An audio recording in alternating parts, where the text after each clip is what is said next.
Are you thinking about making the move here to Katy, Texas? Well, in this video, I'm going to give you some of the things that you need to know before you make that decision. Hi, my name is Aaron.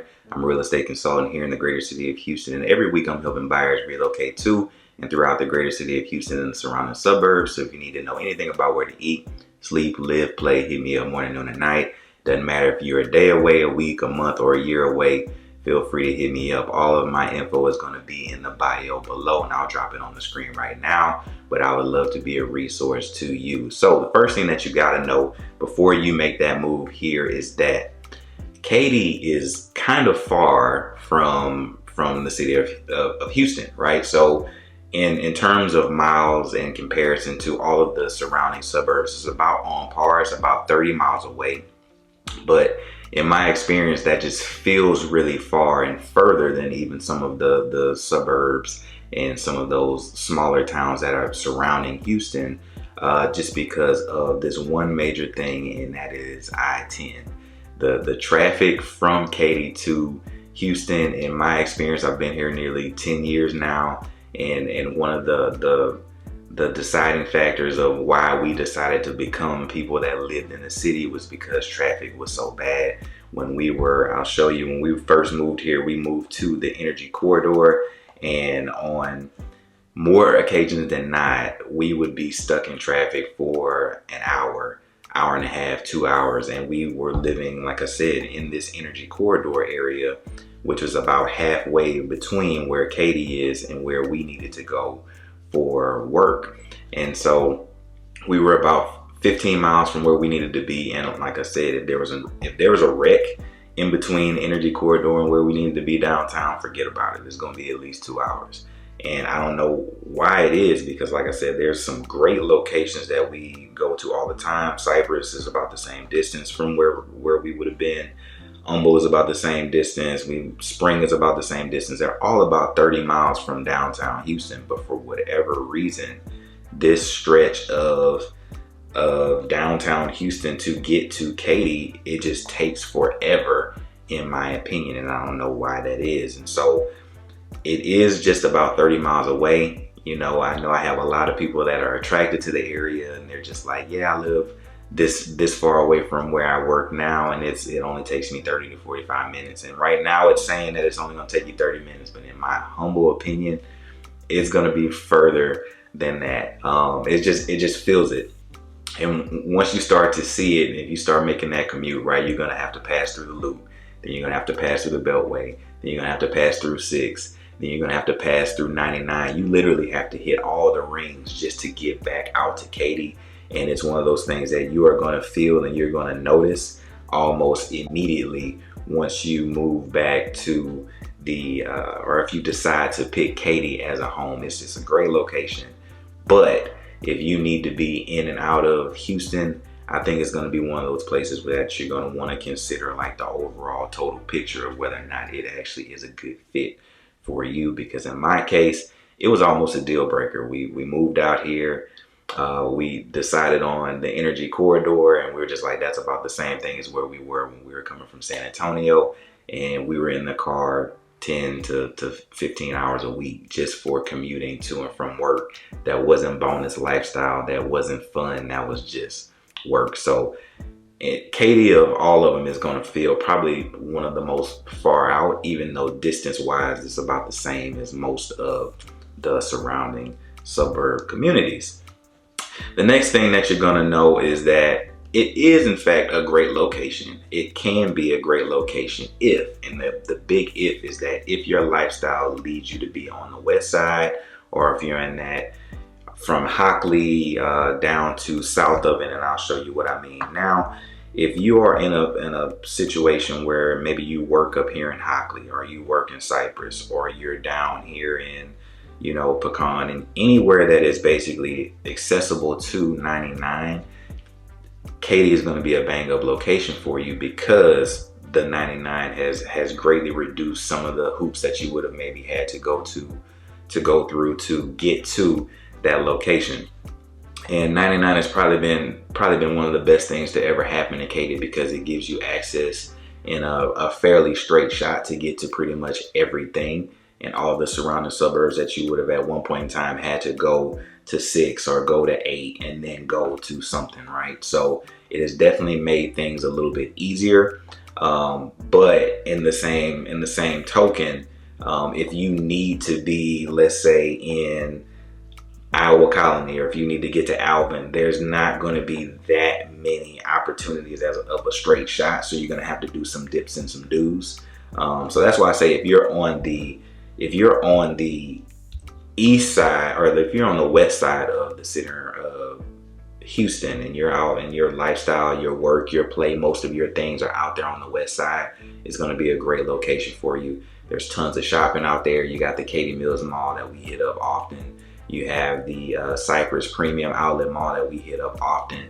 And so in between there, because you are where you are and you are in the suburbs, you are going to have all the chain restaurants. So you'll have food, the eateries, you'll have your Old Navy's, you'll have your Bed Bath & Beyond. You'll have all the things and the amenities that you're used to seeing in a suburb out there in Katy. So it is a great location. And that doesn't even include some of the great master plan communities that you're going to be around. So your Ellisons, your Cane Islands. If you go up to Cypress, you have your Town Lakes, you have your Bridgelands, where all this walkability and all these water sports and things that you can do to really just enjoy yourself. It's just really a great location if your lifestyle is in fact on the west side of the world. And the next thing that is really apparent is that you have a lot of different lifestyles and a lot of different types of homes that you can have out in the Katy area. When you travel around some of the parts, you'll see that there's a section of what's Old Town Katy, or Old Katy is. You'll see some of these houses that are a little bit older. They're on big plots of land where, you don't really, it's not really a neighborhood kind of vibe. It's not really that same feel. And you'll have, a couple bungalows here or there that were built in the 50s and older. But for the average person just looking for a house to buy in the greater city of Katy, you're going to see very quickly that Katy is basically the land of the suburbs and planned communities. And it seems like that switch happened somewhere around the 70s or 80s. Most of the houses that you're going to look at, if you go on and you just do a basic HAR search, you're going to see that a lot of these houses are, basically built in the 70s, 80s, 90s to early 2000s. You get the really pretty, grand house that's, 2,000, 3,000, 4,000 square feet, 4 or 5 bedrooms, the really tall ceilings and all that stuff, right? You'll just really see kind of what that gets you. And we'll pick a couple here just to kind of show you what I mean. But it's really apparent that you are in the burbs, and like this is a perfect example, right? So this is like quintessential. I'm in the burbs. I've made it. I did everything right. I'm living a good life. You're just gonna get this big house. The neighborhood is a little bit more mature, so you're gonna get these big trees in your front and backyard. You're gonna have a nice amount of land. You're gonna have a little bit more separation from your neighbor. You're gonna just get this very grand feel of a house. Nice foyer, formal living room, dining room, formal entertainment space. This is kind of like gonna be your typical house that you will see in the greater Katy area. And so when you are looking for houses, this is basically the blueprint of what you're going to see. And it's just basically whether you want to be newer and maybe a little bit smaller, because developers have kind of shrunk down on the size of that, or you want to spring for it and buy something brand new in one of these planned communities surrounding the center of Katy, right? So it really is all going to come down to what your overall like preference is and what you're looking for. But you basically have a ton of options that are going to be either a little bit older and a little bit smaller, a little bit more bungalow side. Those typically end up on the north of I-10. And if you go south and a little bit further north and a little bit more northwest, as they kind of start to develop a lot of that what used to be just rural farmland or whatever out there, you're starting to see a lot of planned communities kind of pop up and be in those areas. And with these new planned communities, you have some that have the crystal blue lagoons, you have some that have the the white sand beaches to make you feel like you're on vacation, the fitness centers, the splash pads, the pools, you name it, walking trails, whatever you need, they have them in these new planned communities. And even in some of the older communities, like here, I'll show you, even in some of these older communities, you can find yourself getting some great value just for what you're going to be paying for in a location like, Nottingham, right? You're just going to get a nice, pretty house, and it's going to have the neighborhood amenities. You have an HOA, so you're going to probably have,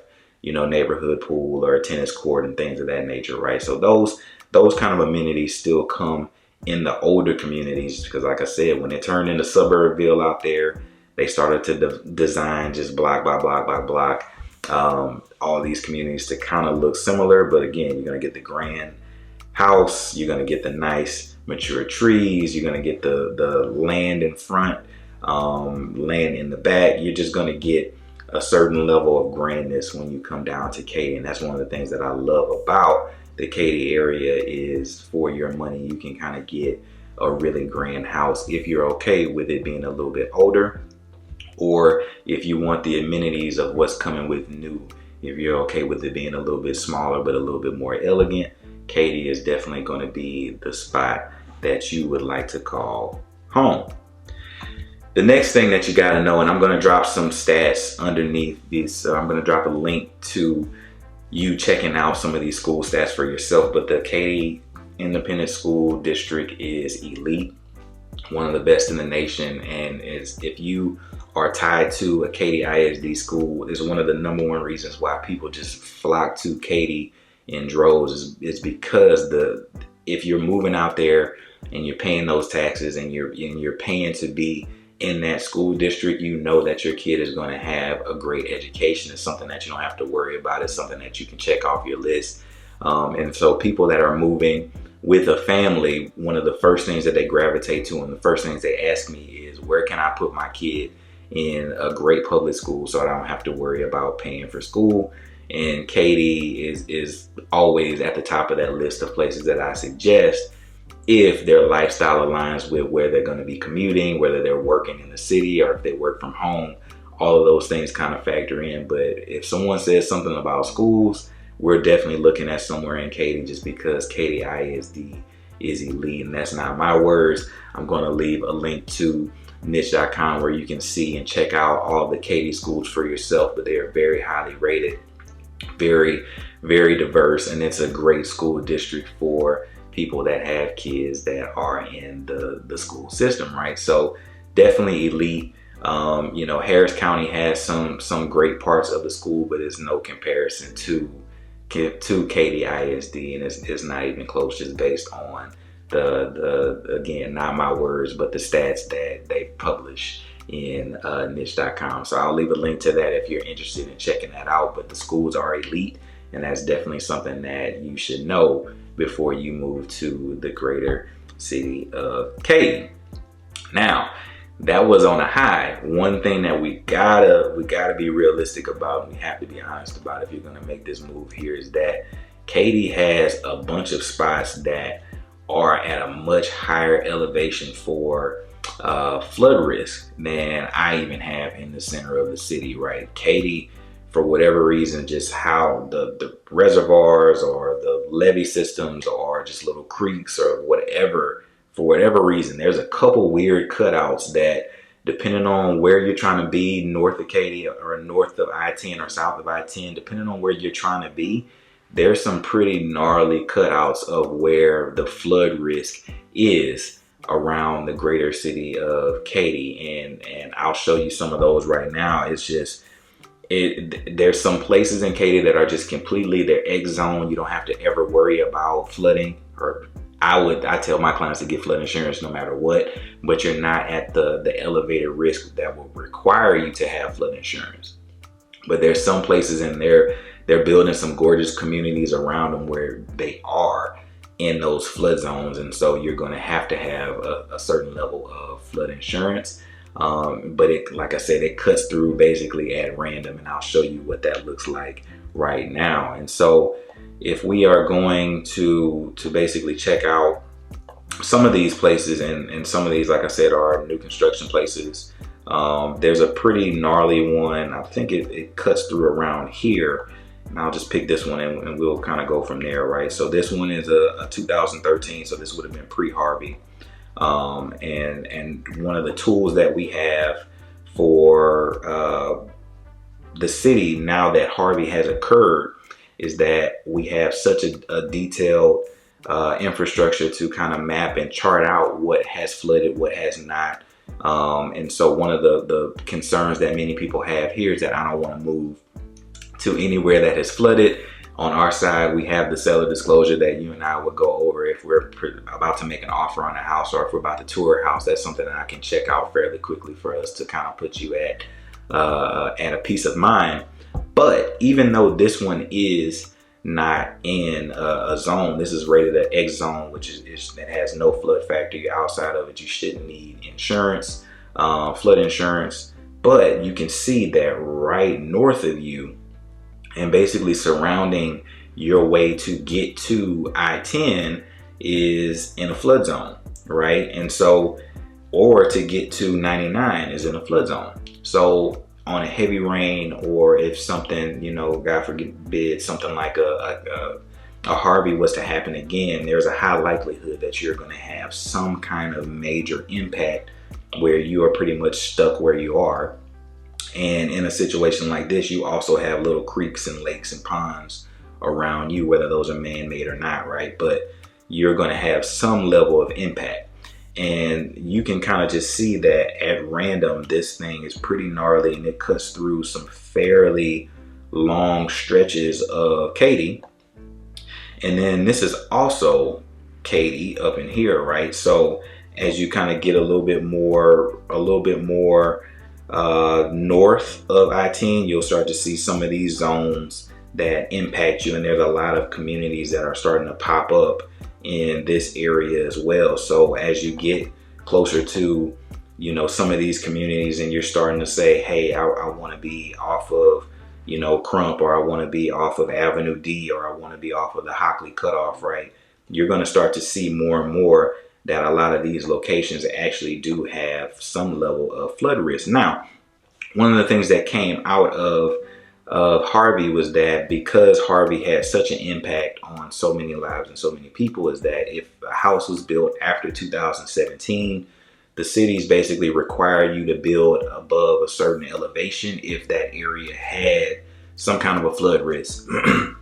And so one of the things that would kind of be a little bit more of a peace of mind is that if it was in fact built after 2017, is that, you know, to get the certificate of occupancy to move in and for them to sell that house, they had to have that house at a certain elevation in order to pass the codes for that area. So that's definitely something that gives you a peace of mind. But if you aren't in the price range, or if you're not looking for the cookie cutter brand new house and you want a little bit more character, we're going to need to take a deeper dive and look at some of these flood maps, because somewhere around here in that Katy Hockley road, I know it gets pretty gnarly. I have a couple clients that are looking at brand new construction up in this area, and it's like, oof, I wasn't quite sure that it was going to look like that, right? And so it's definitely one of those things that you're going to have to keep in mind as you're looking, and as we're looking for your next home. Is definitely going to be something that you're going to want to take a look at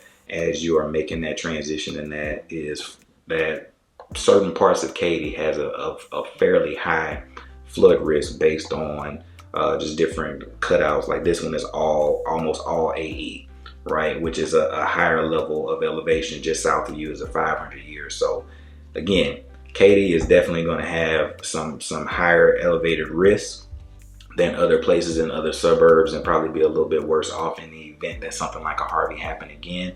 But that's something that you just kind of take with a grain of salt, because flooding can happen anywhere in the center of the city of Houston and Katy and the surrounding suburbs. Flooding can happen anywhere. And the last thing that you want to know before you make that move to the greater Katy area is that the tax rules are going to basically apply like it does for all of the cities and surrounding suburbs around Houston. And that is that in older, more mature communities, the tax rate is going to be lower. And in these brand new communities, the tax rates are going to push nearly to 4%. And so with a price point right now of about a $400,000 entry level, you're going to pay somewhere around $1,000 in tax for some of these newer communities. We're in an older, more established community where the tax rate is going to be around low twos. After you get your homestead exemption, which is basically a tax credit for owning your home, you're going to pay way, way less in a much older community, a more established community. So if avoiding some of those high taxes and maybe not having as many amenities is important to you, we're going to want to look older in Katy, but you'll definitely have options either way. So how do you think I did? Did I scare you away from wanting to move to Katy? I think Katy is a great location. It's one of those places where I have friends, I have clients, I have people that live out in the Katy area, and every time I'm out there, I can definitely see myself living in that location. But what do you think? Is it somewhere that you would want to move? I'm going to drop some videos that I've done of some tours in Katy, in the surrounding suburbs and some master plan communities out there. I'll drop that on the screen right now. If you're interested in checking out some other suburbs, I'll drop those videos up here as well. If you're needing to relocate here and you want a seamless and smooth transition to the greater city of Houston and the surrounding suburbs, I would love to be a resource, and I look forward to hearing from you. I hope you have an amazing day.